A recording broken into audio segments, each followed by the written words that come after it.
Welcome to Head to Heart Podcast. I'm your host, Jenny Markham. This bi-weekly podcast is created to be a safe space to admit what we truly believe in our hearts. And many of us, when we take the time to truly examine ourselves, will find some sort of shame, fear, or lies hiding in there. And it is never God's will for us to stay in bondage to those. It's His truth that sets us free from them. But there's a huge difference between having biblical knowledge floating around in our heads and actually believing that it's true.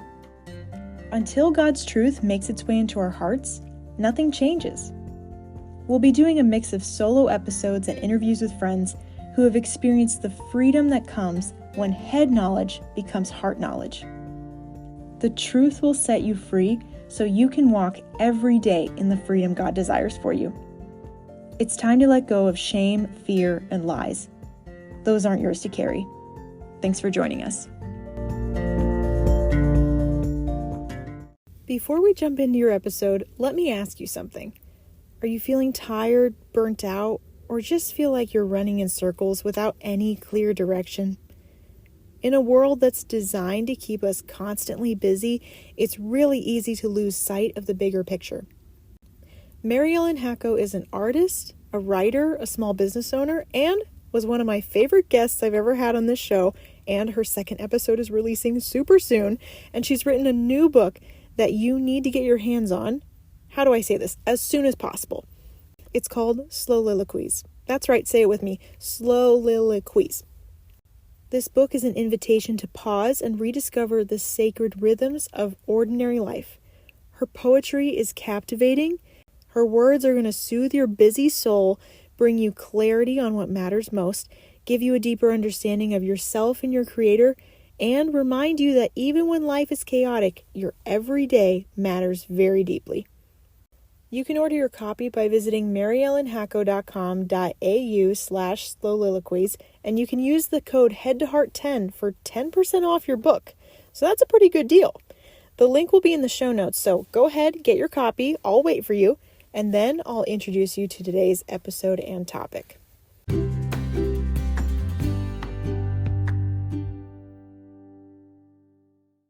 Welcome back to Head to Heart Podcast. I'm your host, Jenny Markham. I need to tell all the listeners tuning into this episode that today is actually a very monumental day because today we get to talk about what to do with your sex drive as a single.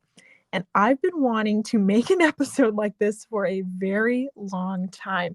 And I got the best of the best, dare I say. So Carlie, why don't you introduce yourself? Tell us a little bit about what you do, who you are, any fun facts you want to include in there. Okay. My name's Carlie Palmer-Webb.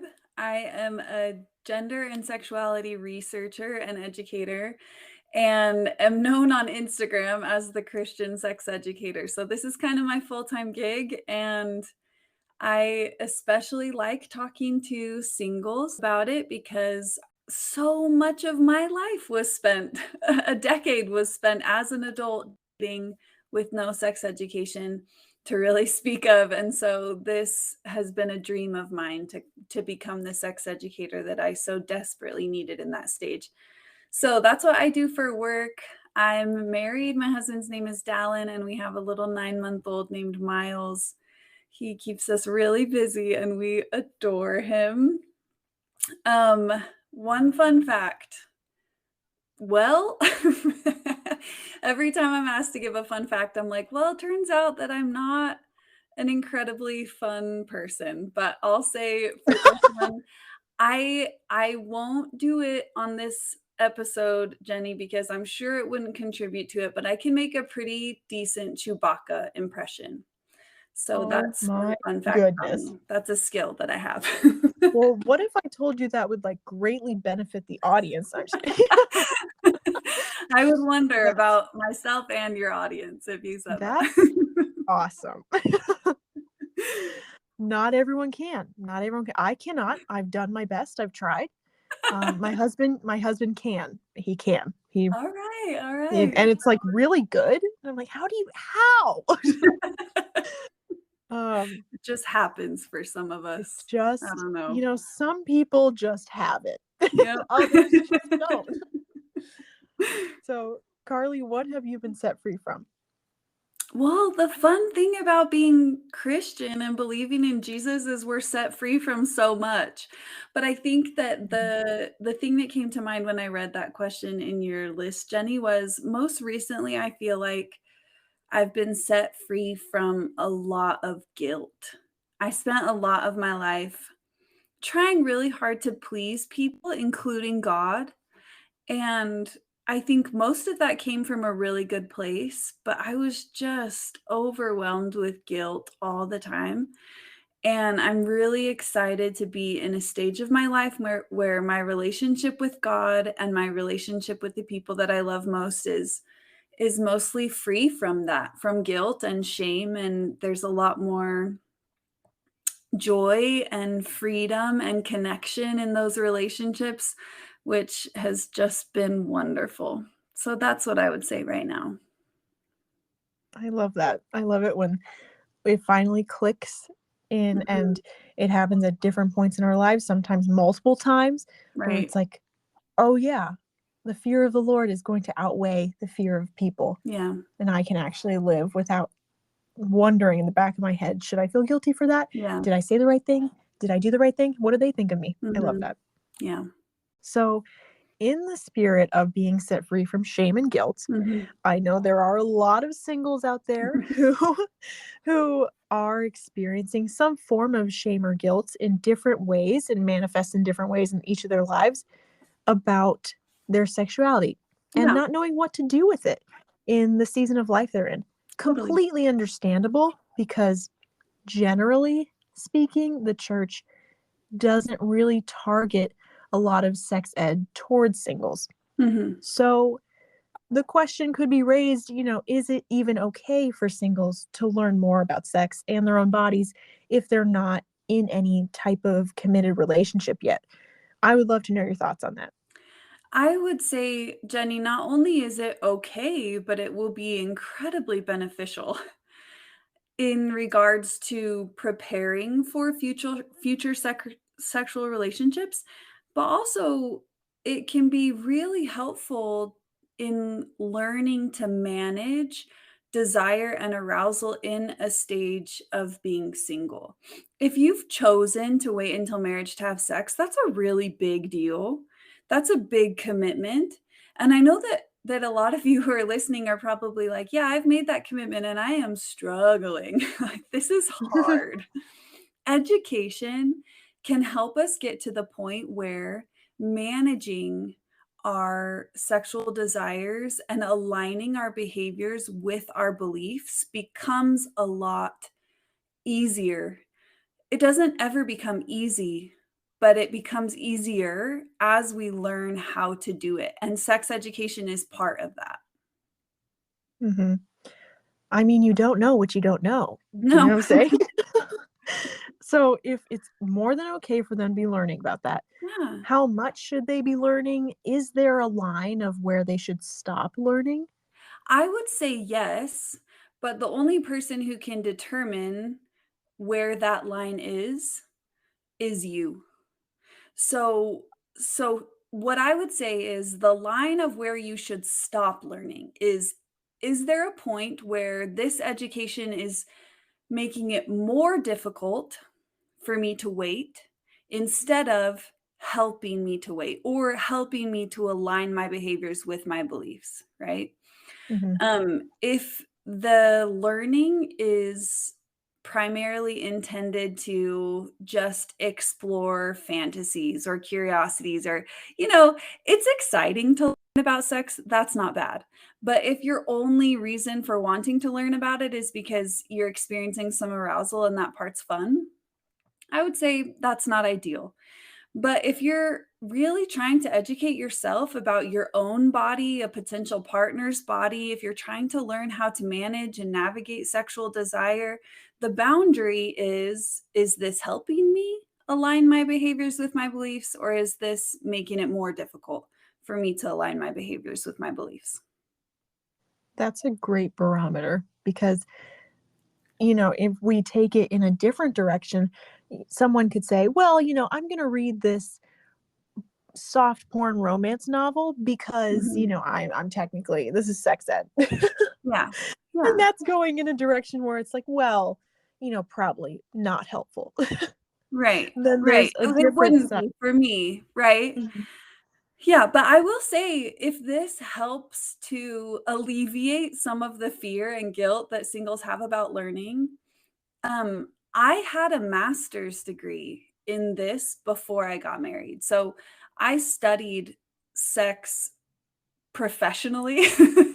mhm, That sounds weird to say, but I was a full-time researcher and student focused on healthy sexuality before I ever became sexually active, and and some people thought that was kind of weird, but for me, it was really empowering.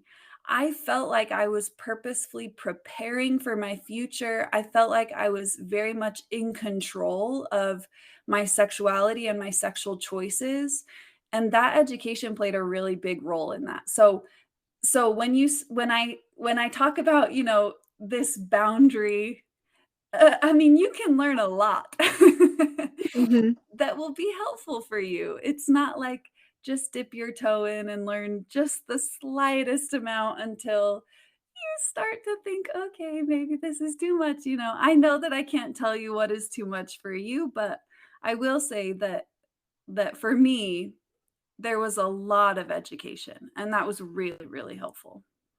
mm.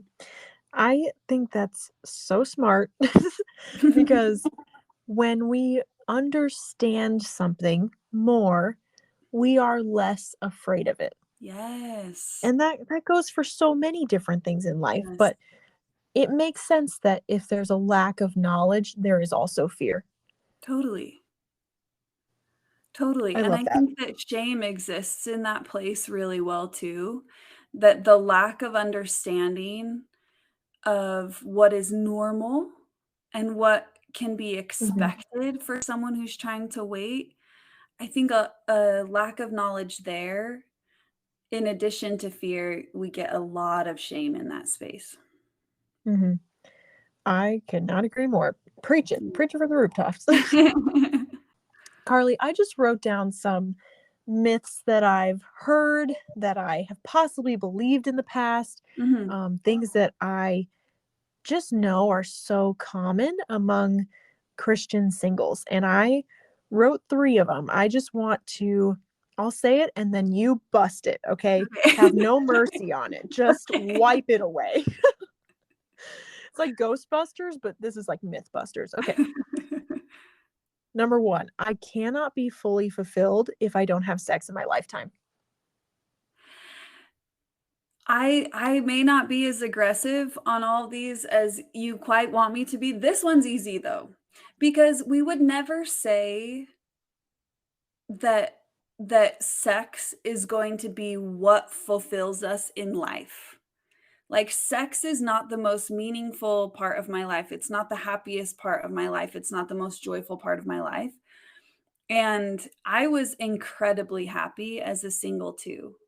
So if sex isn't going to be the thing that fulfills us in life, then I think we can also say on the flip side, we absolutely can be fulfilled without sex. And there are a lot of people who are living that, right? Who are just Mhm, thrilled with their life who aren't having sex, either because they've chosen celibacy or have chosen singleness in this stage, or because something happened and they lost a partner, or there are many reasons why people aren't having sex, but there are so many of them that are just thrilled with their lives. So can we be happy without it? Absolutely. absolutely. Number two, my self control will get easier once I get married. This this one I will say, in some regards, this could be true. In that if you are really, really excited for the connection that exists within a sexual relationship, the pleasure that exists within a sexual relationship, and you are in a stage of singleness or celibacy, getting into a marriage and now having a space where you can express and explore that, you won't have to use all of your um, like skills to manage desire as often, maybe. I say maybe because self-control and managing your desire is still needed in marriage. There will still be unwanted sexual desire or fantasy. There will still be sexual desire when your spouse or partner doesn't want to have sex, so you're needing to manage it then. There will still be the avoiding of things like pornography and masturbation if those are things you've chosen to avoid in your marriage. So, is self control necessary? Yes. Is it really fun to also have a place that is safe and aligning with your beliefs to express your sexuality? Yes, it is. Mhm. It's great. Self control is obviously still necessary. I think we think of it as it's this thing that I'll just need for a little bit. I'll just need self-control for my Yeah. single Like, years. just But hold on, just in hold on. right, just hold on, you're gonna be okay. But Yeah, it's that we use self-control in almost every area of our lives. totally. When your boss, like, really pisses you off, you Mm, use self-control to know that it's probably not the best option for you to just yell at him and, give him a piece of your mind or right. whatever, and it is a fruit of the spirit. Why wouldn't we want more of the spirit? Yeah. Okay. Sex will go smoothly right away because we're very attracted to each other. She I just laughs. could I could provide hundreds of stories that people have shared with me over the years because of my career that would bust this myth quicker than anything that I could say. It's just, unfortunately, for those of us who would really like sex to go smoothly right away, it's just not a reality. But that's okay. Sex is a skill, and skills have to be practiced and learned. So, does being very attracted to each other help? Absolutely. Does it make you more excited about sex? Probably. But sex is a skill. So, good sex comes with time and practice and effort and a lot of good communication. But I do believe that even though sex won't go smoothly right away for really anyone, it can be really, really good for any couple that's willing to put in the work and willing to educate themselves. That makes it so much more pressure-free and more normal when you're like, "I just haven't figured this out yet." Yeah.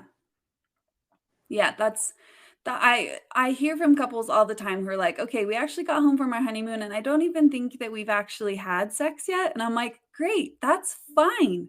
You're like 4 days in, you know? Yeah. Yep. You've got time. It's okay. It's okay to take time to figure it out." Mhm. Thank you for busting those myths. You were a Mhm. great myth buster. So, Christians can definitely Christian singles could definitely struggle with feeling like maybe they're missing out because they have this sex Yeah. drive and it's supposed to be a gift from God, but there are some boundaries if they have chosen that to, keep them from doing anything with it until they're married. Mhm. So, we just want your honest feedback. Is this actually them missing out? And if they're struggling with feeling like they're missing out, what can they do to overcome that feeling? Yeah. Something that was helpful for me as a single, which this won't be helpful for everybody, especially if there's some disconnect with God, which I understand that too, because, a relationship with God is a journey and some days are harder than others. But something that was helpful for me is recognizing that what I wanted the very most in life was to feel loved, to offer love, and to experience some sense of belonging. And I longed for that in a marriage for all those years that I was single. But I knew that God knew love better than I did. So Mm, if God is teaching that the best way for me to experience that love, including sex, but not only that, was within a marriage, then I thought, okay, well, he probably knows better than I do, and that's what I really want. So that helped me to feel like I wasn't missing out. But I do think that one of the vital parts of getting past this feeling that you're missing out or that you're being cheated out of some really important part of life or something is making the choice to wait for yourself. If any of you are in the place of feeling like you absolutely have to wait and you feel frustrated at God for making you wait, or you feel just kind of stuck in this stage or unhappy in this stage, I would take a good look at what you believe, do some soul searching, and decide whether or not you will choose to wait. Mhm. Because once we get to the point where it's our choice, then it takes away our frustration with God. It eliminates, in a lot of ways, the feeling that we're missing out on this life that we could be having if it weren't for God, because it's our choice. Mhm. So the only person keeping us from a different kind of life is us. That can be a hard place to get to, right? Mhm.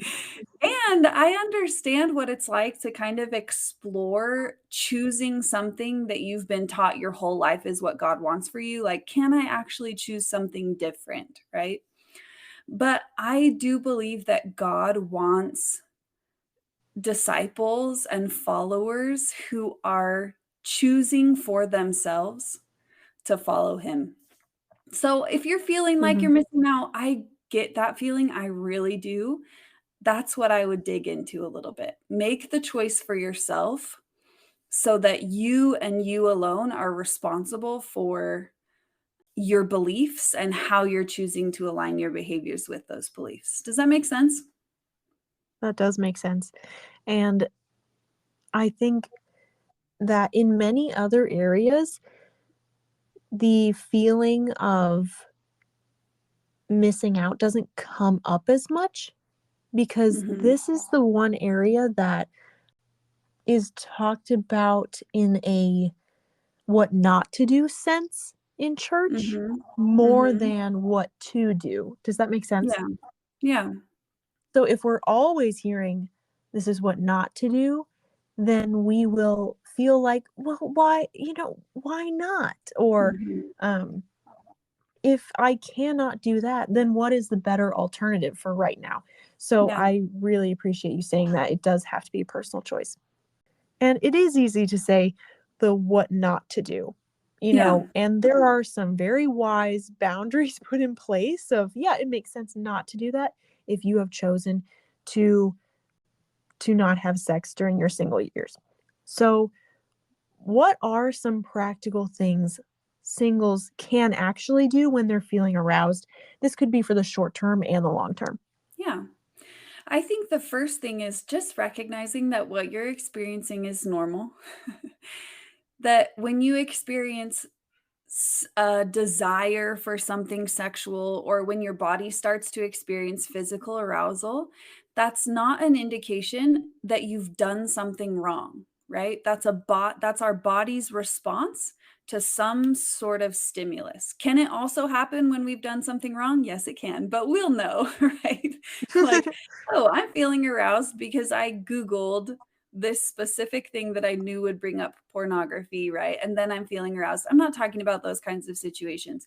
I'm talking about when you haven't done anything wrong, you're maybe with your significant other and you guys are kissing but in an appropriate way, or you're walking through the store and you see someone really attractive, or you're at the beach and you see someone really attractive. You experience some level of desire or arousal, or a thought comes to your mind about something that you've seen or done in the past, and your body responds to that. Those kinds of things are really, really normal and a sign that your body is functioning as it should. Those are not things that we can or should turn off completely. That's part of the way that God made us. So, one of the practical things that I want singles to do when they experience desire, which is more mental, or arousal, which is more physical, is remember that what they're experiencing is good, that God created them as a sexual being.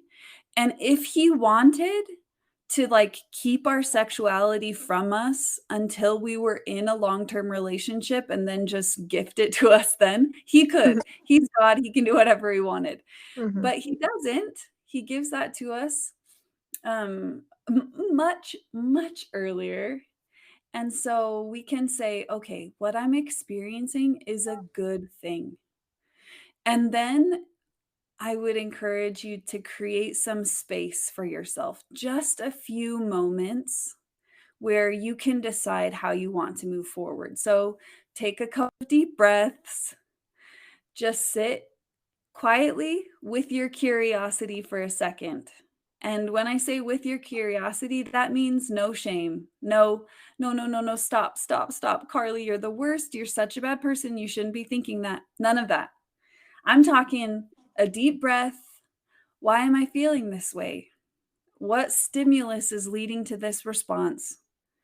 What do I want to do about it? And in that space, we're better able to make a choice that will allow us to align our behaviors with our beliefs. We won't always make the right choice, if that exists, right?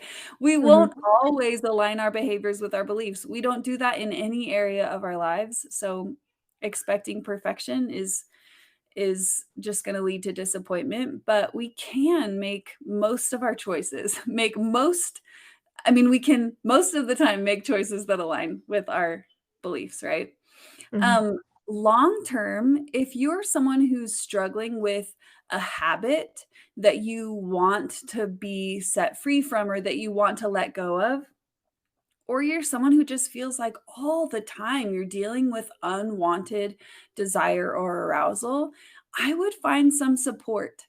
One of the things that makes that the hardest is dealing with it in silence or dealing with it on your own. There's a lot of fear there, there's a lot of shame there. There's not a lot of support. So find somebody or a group of people who have or are struggling with something similar and want to make changes too. Talk to people that you trust about what you're experiencing and try to get some support. Doing it with other people is so, so much easier and more effective than doing it on your own. So that's another thing that I would recommend. I love that. It's true, and this isn't something that we need to go into a corner and figure it out by ourselves because 'cause we're supposed to figure it out by ourselves. I don't know who told us that in the first place, but it's gonna get a lot easier once we bring others who are safe people into that. Yeah.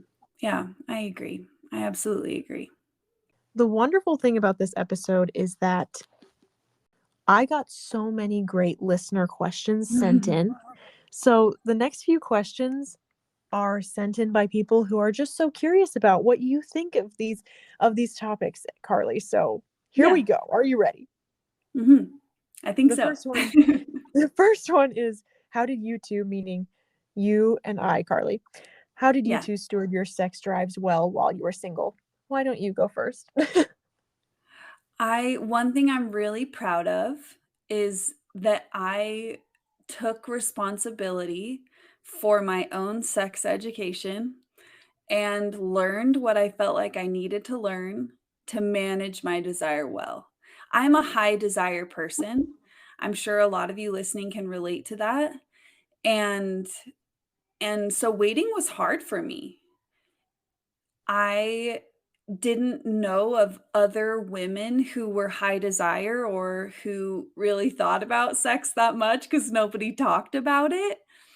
And I didn't have anywhere to go to learn. I didn't know where to go to learn. And so I just kind of started digging. Finding resources for Christian couples is where I started because, like you had mentioned before, Jenny, there wasn't a lot at the time for Christian singles. There's starting to be more, but I really tried to educate myself, eventually leading to a master's degree studying healthy sexuality so that I could manage my desire well. So that was a big part of it for me. I also did a lot of work to let go of shame. I had a lot of shame around my desires, and like when my now husband and I were dating, desire was high and I had a lot of shame around that. So I did a lot of work with God and personally to try and separate shame from my sexuality. It took a lot of time and a lot of journaling and prayer and talking to other people, but that was incredibly helpful as I tried to steward my sexuality while I was single. What about you? For me, I think that once I started learning the difference between what is normal and natural and God given and what is actually sin, it became 1,000 times easier. Yeah, Because at first I'm thinking to myself, oh no, I'm attracted to someone. Oh no, I had a sex dream or something like that, yeah, you know? totally, So totally. once the Lord helped Which you me, cannot control if I anybody know, out there you're doesn't know asleep. this. You literally can't control it. So after the Lord started to differentiate those two things, it became like, oh, if I practice gentleness with myself, curiosity, and walk with the Lord through this, I'm going to be okay. And Mhm, um, I don't have to constantly fear, am I sinning? mhm. And I started practicing gratitude for any feelings of attraction or arousal as just evidence Love like that. things are normal. Things are Yeah, normal and I'm a human. So praise God for that. yeah, So I practice gratitude for any feelings like that. And then I it became a lot easier once I was understood that even as a single, I could be fulfilled. yeah, That I wasn't gonna be fulfilled once I got married, although that is a beautiful part of my life now. My life was still so beautiful as a single. And so once I realized like God isn't gypping me, he's not making me miss out on anything. I'm a normal human being who experiences a God-given gift, then my life was so much more full after that. yeah. I love that. That's beautifully said. The next listener Q&A is, how do I eliminate shame and at the same time honor how God created my libido as a single person? Well, the first thing that came to my mind when I read this question was gratitude, which you already spoke to.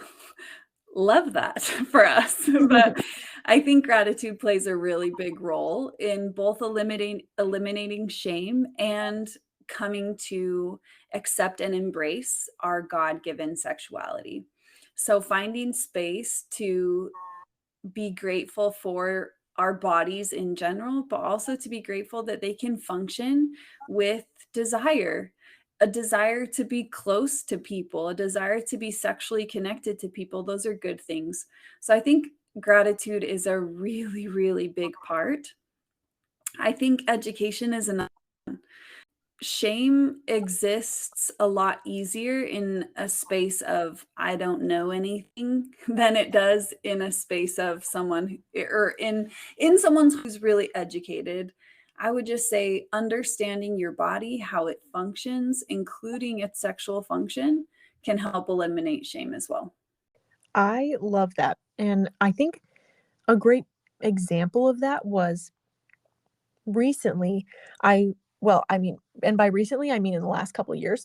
Yeah. But I worked at the university I attended. So there was a Christian university, so there was some sort of session or event that there was a section where they talked about sexuality and what God created it to be.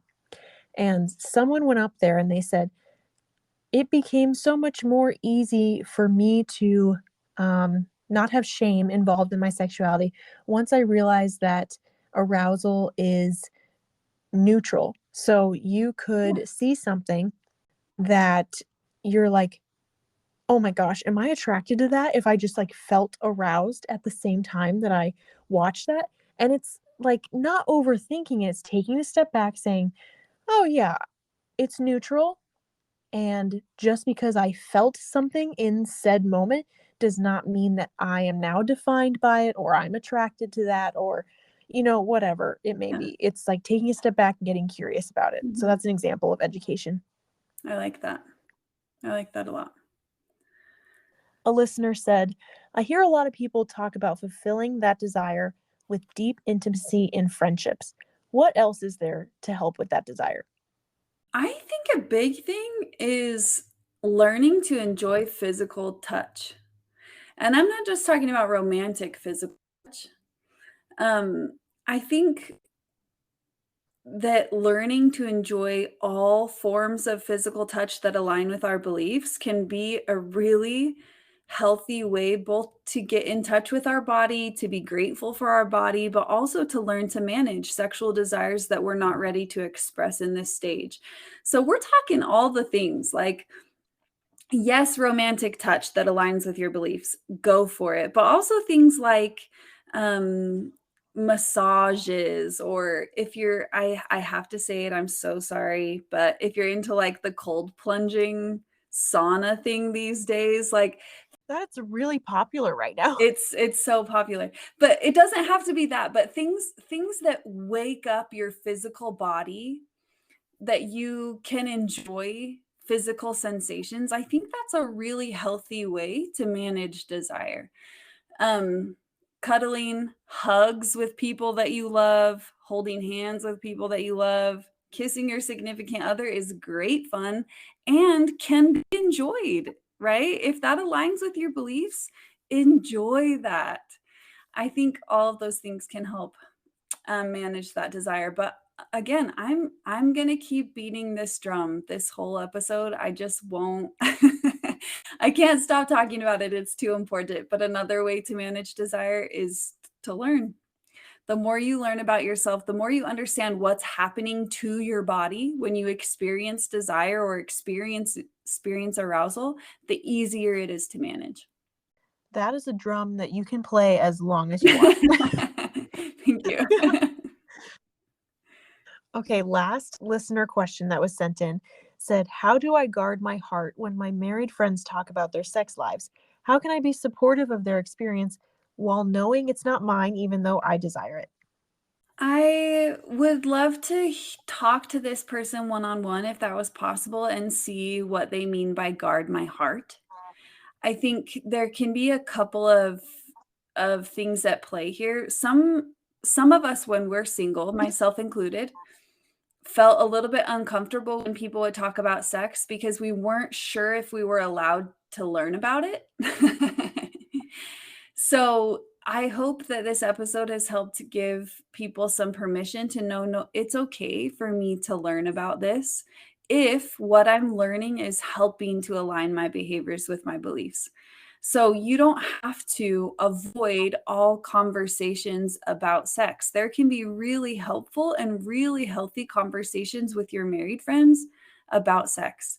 One thing that I would say though is, as married and single people, I think we, in some cases, need to be better at respecting our spouse enough not to share the details of our sexual relationship with other people. So if you feel like your married friends are sharing things that about their specific relationship that you don't want to know, Mhm. I would just try to speak up and say, if my spouse was, which I know that this is hypothetical because the person who's asking this is single, but they could say like, if I had a spouse and they were sharing this part of our relationship, I think I would be really hurt and embarrassed. So I would actually rather not learn about the details of your sex life, though I would like to talk to you about, this thing, or I would like to learn more about how you did this as a single, or things like that. So the conversations I think are totally okay. I would encourage people in any relationship to just be sensitive to how what you're sharing might feel to your partner. Um, I also think I'm just going to keep going, Jenny. There's also an element in this question of, they said, how can I be supportive of their experience while knowing it's not mine, even though I desire it? So some of these conversations might just be hard because you long for that kind of a relationship. And right now you don't have it. And that can be really, really difficult. It was hard for me. I remember very specific times when I was hanging out with my married friends, and I was in a very Christian community. And so most of my friends got married quite young. So as a 28-year-old in a friend group who was mostly married, it was hard for me to hear people talk about their sexual relationship and feel like, gosh, I might never have that. That was hard. And so I think being able to express that is helpful. Being able to admit to yourself, like, oh, actually, I'm experiencing some jealousy or some longing for this. That's okay. It's okay to want that, to desire that. I think that's part of um, our God-given sexuality, is we have a strong desire for that kind of connection. So be gentle with yourself and acknowledge that that desire is a good thing. And I I just want single people to know, yes, of course you can be happy without sex. And you can really, really want to have sex. You can really want to not have to be happy without sex forever, right? Those things can coexist. It doesn't have to be either or. You don't have to stop wanting it. That's incredible. And I recorded an episode with someone last year called How to Live an Abundant Single Life. And that's what she talked about, because there was a lot of questions coming in about how do I want it, but not want it too much? Yeah. Do you know what I'm saying? And thinking, well, if I'm content, does that mean that I just don't have the desire to get married anymore? And Mhm. it was a lot of talk about coexisting, like Yeah. those desires can be present at the same exact time. Yeah. Two things can be true. You can be happy with your life and want other things. So beautifully put. So, Carlie, I know you have made a lot of your own resources that are so helpful for people. So, Mhm. would you recommend some helpful resources by others that you have read that you would greatly recommend? And then also talk to us about what you offer for resources. Yeah, happy to. I wish that I had more resources that I could recommend for Christian singles. There aren't as many as there should be, but I do think that more and more people are creating them because they recognize the need. A couple of things that come to mind from other people, the book Sexless in the City by Kat Harris. I've I read that. I have read Yeah. that. Yeah. I think it's a really beautiful and honest depiction of what it's like to try and date and have relationships while waiting until marriage. She talks about the challenges, she talks about finding her own conviction. I thought that that was a really helpful resource. Another one that I really like is called The Great Sex Rescue by Sheila Gregor, and it's not aimed at singles, but I think that it's a great resource for singles as well. The authors of the book conducted a really large survey. I think it was 20,000 plus Christian women about sexual beliefs and their sexual relationships in their marriages, and the information that they gathered and the book that they created using that information is really incredible. If you're someone who struggles with a lot of sexual shame and has a difficult time believing that sex can be good and enjoyable and godly, that book is a great resource. Um, so those are the two that come to mind first. For my resources, I'm just I love the Sexuality for Singles course that I created, and I know that's totally tooting my own horn, but I'm really proud of it. It was a labor of love and definitely what I needed as a single adult for over a decade trying to figure this out, I would have, what I would have done for this kind of resource. So if you're interested in that, my website is thechristiansexeducator.com. I have a lot of free resources and podcast episodes for singles as well, but the Sexuality for Singles course is my very favorite thing I've created. That's amazing. I love it. You can toot your own horn as much as you want because it is so good to hear how you're so proud of something you created. Thank you. I wish I would have had it, but I didn't. So I want everybody else to have it. So you became who you once needed. So Yes. we thank you for that, Carlie. Yeah. Everyone listening to this episode thanks you for becoming that person. You're so sweet. Because you are that person for many people who you may never meet in person. Yeah. So I hope so. Thank you so much for saying that. Yes, thank you for being the guest today. Thanks for having me. This was an absolute pleasure. Thank you so much for listening to this episode of Head to Heart Podcast. It's a joy to record them and a joy to have you listen. Since you're a dedicated listener and made it to the very end of the episode, I have 2 gifts for you. One is that I have a free resource linked in the show notes for you. It's a resource created to help you take the truth you've learned either in this episode or in a previous one and apply it to your life. The second gift I have for you is access to my seasonal playlists. Every season, summer, fall, winter, spring, I create a regular playlist and a worship playlist that will be ongoing throughout the season. And you'll be able to follow it on Spotify if you need some good boogie tunes. Because let's be honest, in another life, I would have been a DJ. So you now have full access to meet all your seasonal music needs in the show notes. As always, I love hearing from you. So follow me on Instagram and send me a DM of how this episode impacted you. The handle is headtoheart_podcast. And if you would be so kind, leave a 5-star rating and review on Spotify, Apple Podcasts, or the website. By doing this, you'll help me get more amazing guests on the show in the future. I'll be releasing new episodes to you every other Friday, so stay tuned and thanks for joining us.